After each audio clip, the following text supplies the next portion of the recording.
in a while, wala naman tayo sa vlogging. Ayan, kasi guys, tawag nito, mag-update sana ako sa inyo.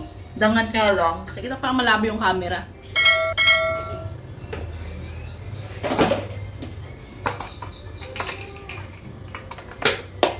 Punasan muna natin. Na nakikita niyo yung aking beauty. Ayan, okay na ba?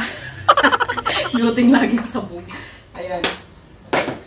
Dahil nitong mga nakarang araw, guys, parang feeling ko na emotional damage ako.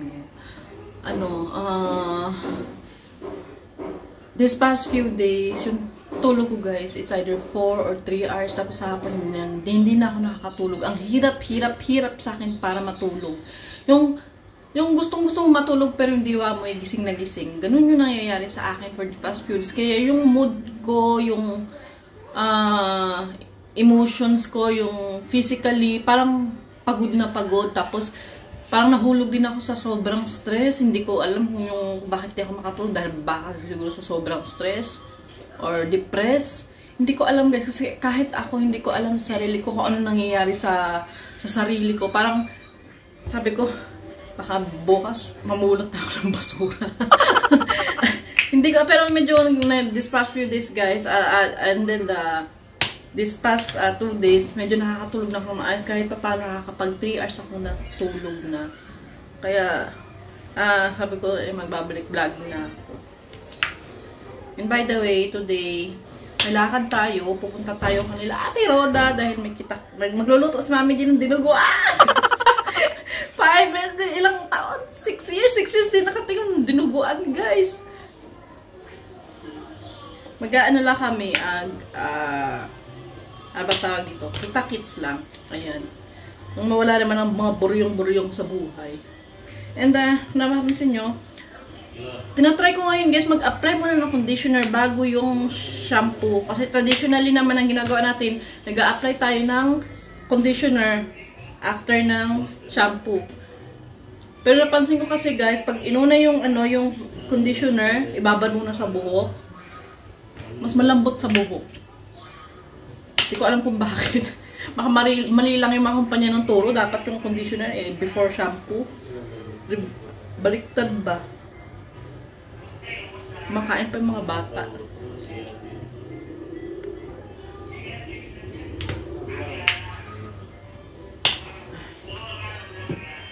Mamaya gagawa ako ng ng body scrub na ubos na yung aking body scrub. Ice cream na ang dala ko doon, guys. Hindi na ako magluluto. At medyo bago ako naka-recover. Dilinis muna ako ng bahay bago ako umalis.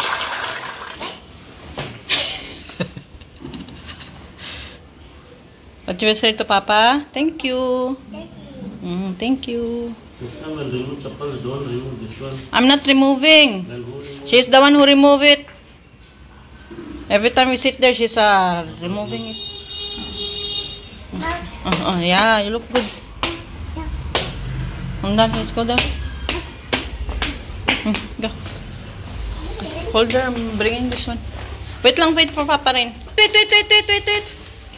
Summer na.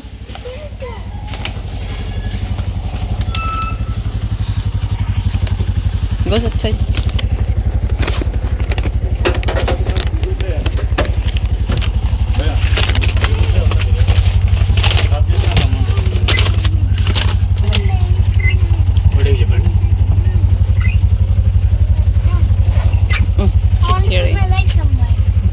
Go this side. Don't sit much. Call me later. Bye na Papa. Bye, Papa. It's already 11. Makakarating kami doon 11:30.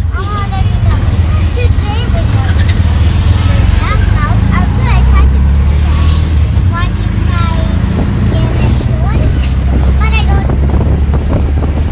Nagluto kami, guys, kasi si Anika sobrang init. Nasusuka sa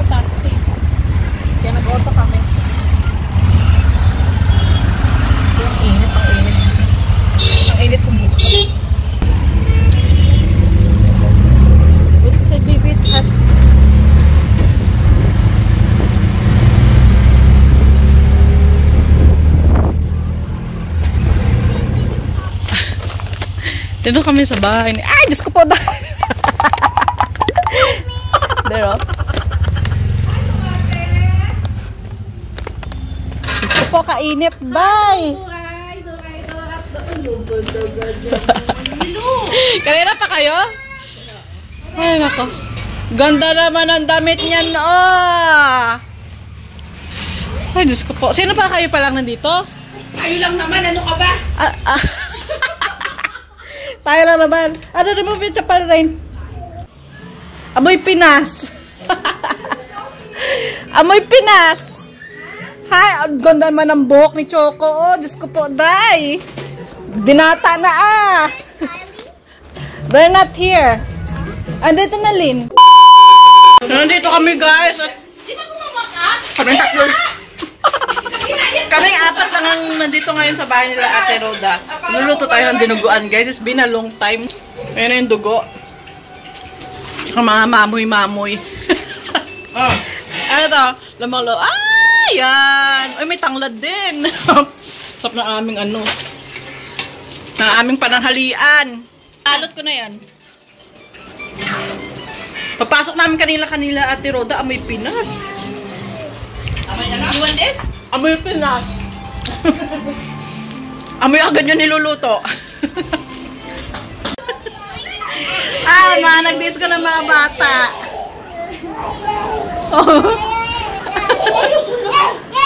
Let's na. Kasi na yun.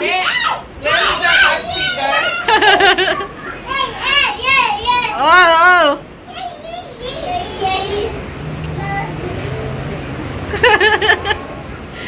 Amalo, ka nag-ano na? Excuse me, what? What is that, ate?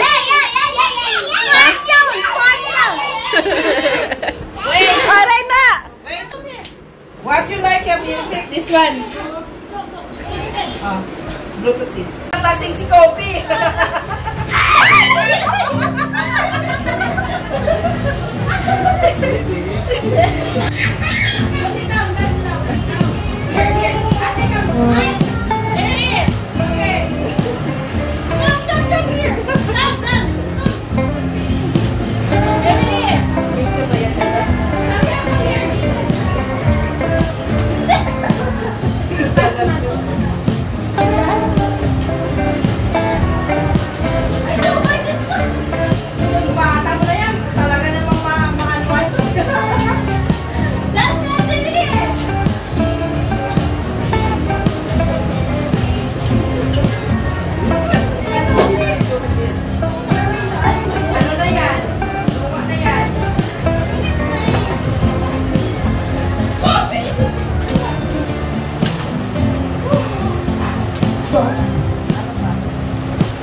Picturean niyo muna.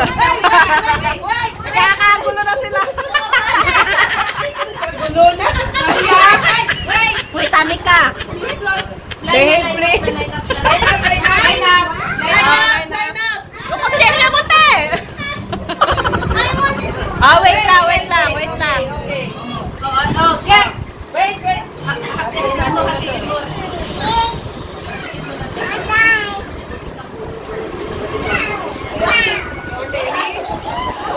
Sis. Bigyan mo muna sila. Ate. Ano gusto niya? Wait lang, ate. Ay, wait lang. Diyos ko pa, nagagawa na sila. They also here, baby, oh. Here also, oh. Which one you Wait want? lang. Which one you want? Okay, this one. Okay, oh.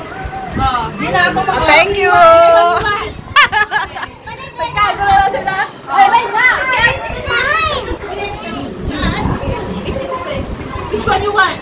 Hindi na ako na maghiwa eh. Di na ka mag ano. Coffee! Ada na.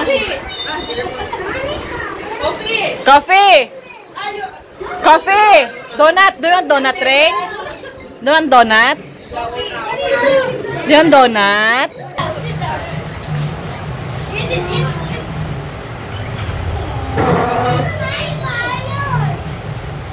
Napicturan mo. Nagagawa niyo pa makata.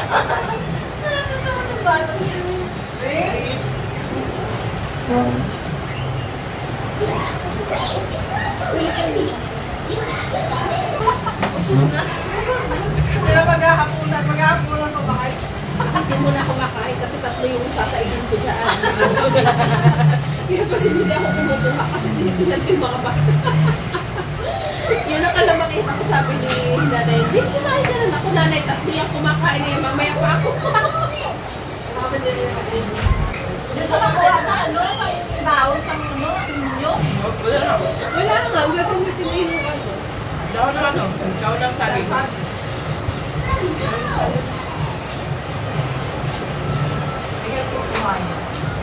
Ha? Tumatag ang malagkit lang sa ganita. Tapos tapos sa babaw yung bukayo. Tumaya. Puti-pulpo.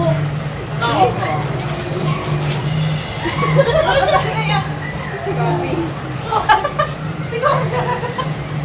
Kamusta na lang pag-inilis?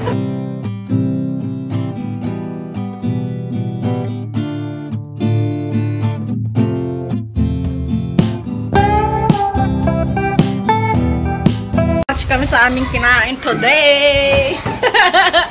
Ano, somna? Galing pa rin sa Tinuguan na nag-aaga. Ay, ako.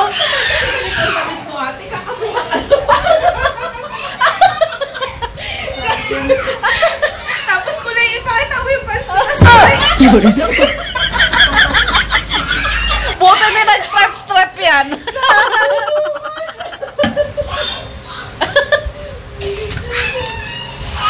Kami na kami mamaya-maya, guys. Nakit yung dibdib ko sobrang busog. Nag-cup ko na si Rain dahil sobrang init niya. Wala kami na. And I'm also going to wear shades. Si Mr. ayaw ko pinag-shades. School naman. sabi ko mabuti kung may helmet. Ako wala akong protection sa mukha. Kung magsusuot naman ako ng cap, ang garbo namang tignan. Kaya nag-sunglass na lang muna ako. Ha? Oh, where's ate? Ate school. Where's Papa? Oh, we're going to ate. She's looking for ate. Go. Oh, go. Let's go.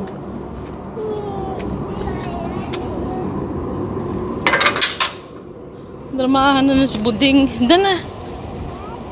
Come here na. Ito yung... So, ito yung plano naming palitan ng school ni Anika. Yung St. Anne's. Girls school siya, guys. And mas mura to kumpara dun sa ngayong school ni Anika. So, nag-inquire kami kung kailan yung exam. Yung mga kilalang mga personalidad, guys, na nakapagtapos dito sa school na to, yun yun na after ni Mr. Kasi sabi niya nung binata pa siya, basta magkaroon daw siya ng babaeng anak, gusto niya paaralin sa eskwelahan na to. Tsaka yung nagpapaano dito, nagmamansin yung mga madre. Sir Papada, let's go. Nakukuha ng video, guys, sa loob kasi baka bawal. Kauwi lang namin, guys. Diyos ko. Mag-aalas 11 na, hindi pa kami nakapag-breakfast. Pinabili ko na lang si Mr. ng mabuti na lang sila. Pinakain ko ng pandesal na binabad sa ito. Sa gatas. Ito nga pala dala ko kahapon. Dala ko ng pandesal na luto ni Mami G. Initin ko lang. lagyan ng butter. Ha? What? Diyos ko, ano na naman yan, Loreng? What is that? Lintik na kinay. Problemadong Loreng sa... don't lose it, okay? Otherwise, you can't lock our home, okay? Say yes, mama. Mama na lang. Mabuti na lang kamo, guys. Ay, nasunog, day. Mabuti na lang kamo, guys. Nag-inquire kami ulit kasi mali yung information na binigay sa amin nung kakilala ni Mr. Ang sabi sa April 4 daw, ang ending April 1. Ay, Diyos ko po. So, mabuti na lang nakapunta kami at nag-inquire ulit. Kasi, tinanong ni Mr. Sagard ko ano yung mga exam na iti-take ng first grade, yung writing daw, ABC, Maths, Telugu, Hindi. So, sabi nung guard, dapat araw-araw yung turuan si Anika para makapasa. Kasi yung seats na available, dahil grade 1 daw, mostly yan mga nasa 6 to 7 seats lang yung available. So, ganyan kahirap pumasok dun sa school na yun. At may mga ibang schools talaga guys na pahirapan pumasok.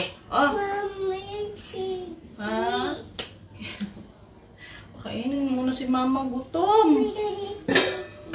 Okay. Wait. Pakainin mo na si mama, nagutom na, baka maluka na. Wait. May dalala akong, may dinala akong saging guys na binigay ni Ate Roda. This is what they call Kerala, gusto po. Hinog-hinog. Ito ay Kerala banana. So ito din parang katumbas ng saba sa atin. So sabi ko minsan maghanap na ng ano ng langkat. Gagawin kong yung turon. Wow, very good rin.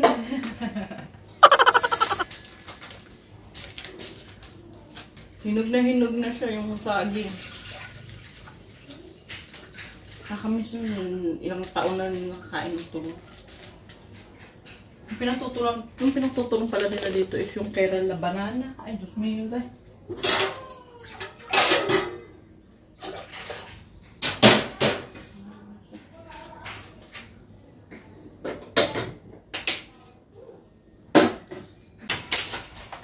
Yung butter nga lang, unsalted.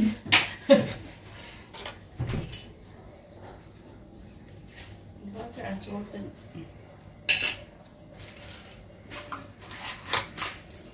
Nag-uwi kahapon guys ng ng dinuguan sa kanong adobong mamoy. Tigas-tigas pa siya.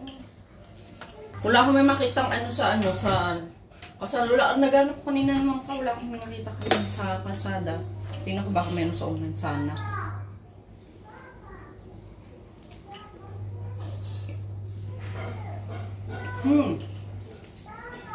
Parang tatalo sa pandesal ng Pinas.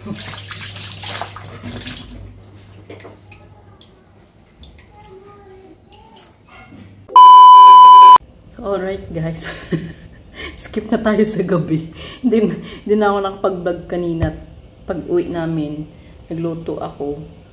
At nagturo pa ako kay Anika. This week, medyo talagang very stress ako dahil exam ni Anika. So, pati rin, I know si Anika rin, stress din yan sa pag-aaral kasi pagdating ng bahay, pahinga, tapos naabot kami ng 5 oras magturuan. Ayan, para sinusunod ko talaga kung ano yung mga pointers na kailangan niyang pag-aralan. So, naabot kami ng 5 oras. Yung sa Telugu, tsaka hindi naman guys, si Mr. ang nagtuturo sa kanya. Pero before, nandito lang siya malapit sa bahay namin. Ako yung nagturo sa kanya. Pero hindi ko lang kasi kung anong tawag sa letrang yun. Ang hirap. Kaya, tinawag ko si Mr. sa pagtuturo ng linggahe nila. Ayan. So, yung Maths, English, yung EVS, economic something siguro yun. Ako na nagtuturo sa kanya. So, mabuti na lang kamo guys kanina, nagtingin talaga kami na yung schedule ng exam. Kinabahan si Mr. kasi February 1, tapos yung sabi sa amin February 4. Buti na lang kamo talaga nag-check kami kanina kung hindi, Diyos ko, baka na-stress kung isang to. Kasi gusto niya pag-aralin si Anika dun sa St. Anne's. So, hopefully, Ate Anika can make it, makapasok doon. Ayan. Kasi pahirap, ano yun, very high standard talaga na eskwelahan, guys. Ang hirap makapasok sa school na yun. Lalo na ngayon, sabi ng girl niya kanina, nabanggit nga, diba kanina, baka mga nasa 6 to 7 seats lang available na pwedeng makapasok dun sa first standard. So, let's see. Kasi pag hindi siya nakapasok dun, itutuloy namin pa rin siya dito sa eskwelahan na to. Or, and the next, next school year, try na naman kaming ipasok si Anika. Umiinom ako ng lemon tea. Ayan. Pang ano ko to, detoxification bago matulog. And I'm so very glad na medyo okay na yung pagtulog ko. Noong nakaraan, nag-iisip ako baka maaga akong mailibing na wala sa oras. Dahil sa ano ko, stress. Tapos wala pang tulog. Naghalo-halo na, guys. Pero ngayon medyo okay na ako. So, break vlog naman tayo. Ayoko kasi mag-vlog, guys, na stress ako. Kasi nga, ayoko nang yung katulad dati before yung yung vlogs ko na ang daming sabi na reklamador daw ako. Hindi naman sila nagre-reklamo, guys. Maybe kasi sa akin, it's my way of releasing my stress na ikwento ko anong nangyayari sa akin. Pero siguro sa mga ibang manonood, ang dating sa kanila is nagre-reklamo ko. Pero siguro nga nagre-reklamo ko, pero but I'm not that much aware. Kasi for me, nag-share lang din naman ako kung anong nasa sa lobet ko, yung mga experiences ko dito. So, kaya medyo iniiwas-iwasan ko na pag alam kong stress ako, ayoko muna mag-vlog. Ayan, kapag nawawala-wala ako, ibig sabihin stress ako.